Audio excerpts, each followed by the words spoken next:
Late one humid August morning in 1967, a rural road in McNairy County, Tennessee became the scene of a tragedy that would haunt the region for decades.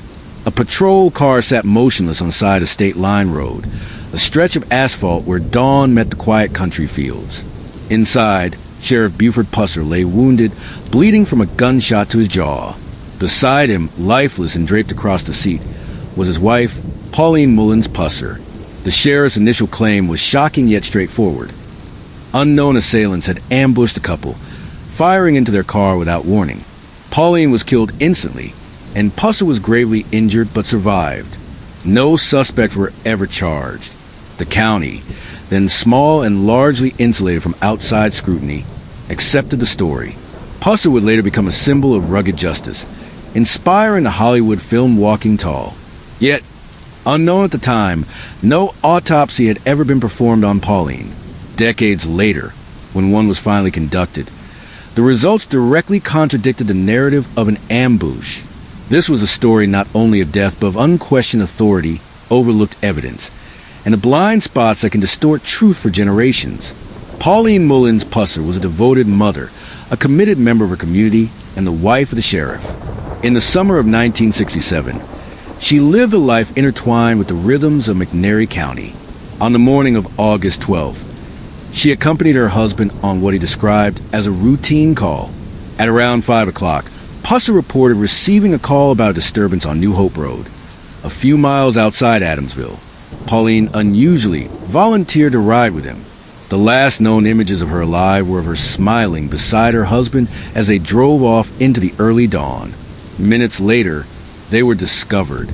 According to Pusser's first statements, a car without headlights pulled alongside them and fired rifle shots into their vehicle. Pauline was killed, he said, while he was struck as he attempted to shield her. Local authorities, confronted with the sheriff's injuries and the shell casing surrounding the car, accepted the narrative without question. No autopsy was ordered, and the case was swiftly closed. For decades, the death of Pauline Pusser simmered in local memory, celebrated in film and legend, but rarely examined with forensic rigor.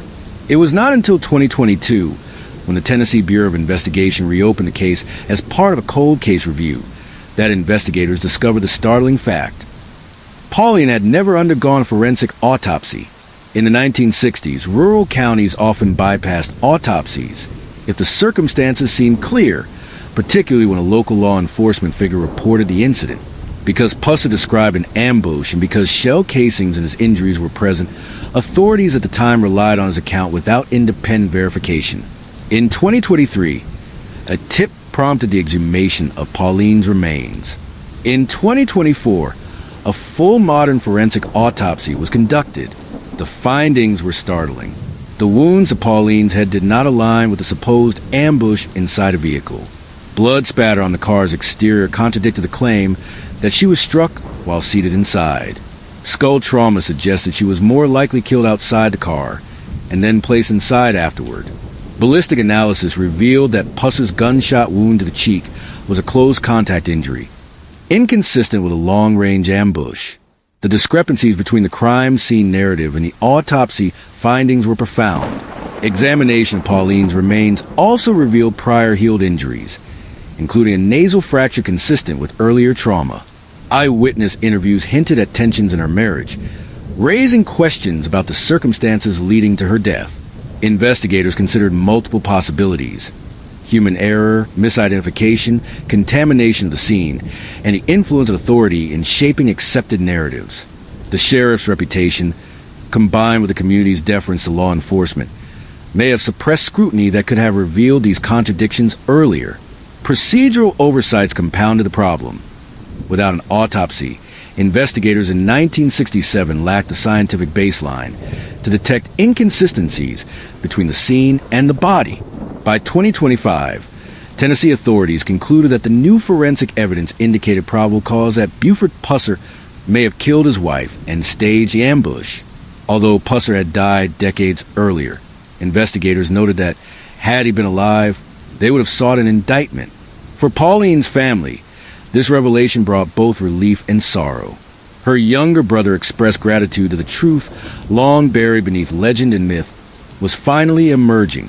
The case, however, remains fraught with unresolved questions regarding motive, opportunity, and the precise sequence of events preceding her death. This story illustrates a sobering truth. When authority is accepted without question and evidence is overlooked, justice can be delayed or misdirected. Pauline Mullins Pusser's death, once surrounded by mythology, ultimately underscores the necessity of forensic rigor, independent scrutiny, and the courage to challenge narratives that appear unquestionable. The autopsy, delayed by decades, ultimately illuminated the contradictions that had long gone unexamined, proving that truth requires not only discovery but vigilance.